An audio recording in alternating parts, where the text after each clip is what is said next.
고위공직자범죄수사처가 구속된 윤석열 대통령에게 오후 2시에 나와 조사받으라고 통보했습니다. 하지만 윤 대통령 측은 사실상 이번 조사에도 불응하겠다는 입장을 밝혔습니다. 고위공직자범죄수사처에 나가 있는 취재기자 연결합니다. 이경국 기자. 네, 공수처에 나와 있습니다. 윤 대통령 측이 공수처 조사의 요구에 또 한 번 불응하겠다는 입장을 밝혔다고요? 네, 공수처는 오늘 서울구치소에 있는 윤석열 대통령에게 조금 뒤인 오후 2시까지 나와서 조사받을 것을 통보를 했습니다. 구속영장이 발부된 뒤 첫 출석 요구였는데요. 윤 대통령 변호인인 윤갑근 변호사는 이 출석이 어렵다, 공수처에 더 할 말은 없다는 입장을 기자들에게 전했습니다.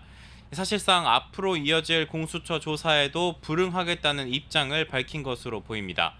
윤 대통령이 체포 당일 이후 모든 조사를 거부하고 있는 가운데 공수처는 이제 구치소에 방문해서 조사를 하거나 윤 대통령을 강제로 데려오는 방안을 고민할 것으로 보입니다.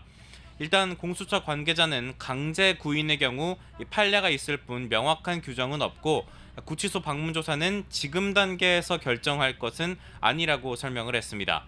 공수처는 오늘 조사가 최종 불발이 되면 내부 논의를 거친 뒤에 대응 방안을 결정할 것으로 보입니다. 네, 검찰로 사건이 넘어가는 건 언제쯤이 될까요? 네, 공수처는 대통령을 수사할 수는 있지만 재판에 넘길 권한은 가지고 있지 않습니다. 그래서 공수처는 앞서 기소권이 있는 검찰과 구속기간 20일을 열흘 정도씩 나눠서 쓰기로 협의를 한 바가 있습니다. 다만 공수처 관계자는 관련법이 해석의 여지가 있어서 구속기간이 언제까지인지 확정적으로 말하기는 어렵다고 설명을 했고요. 검찰로 사건을 넘길 시점 역시 수사 상황을 지켜본 뒤에 결정하겠다고 설명했습니다. 윤 대통령 변호인 측이 공식적으로 밝히지는 않았지만 이 체포 적부심과 비슷한 구속 적부심을 청구할 가능성이 높은 상황입니다.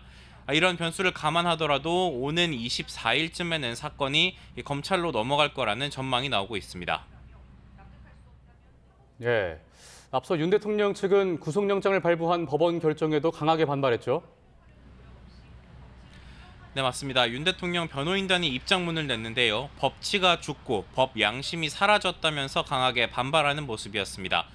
통상 법원의 판단이 나오면 사법부의 판단을 존중한다라는 입장을 내놓는 경우가 많은데 윤 대통령 측은 이 말조차 꺼내기 어려울 정도의 엉터리 구속영장이라고 강하게 비난했습니다.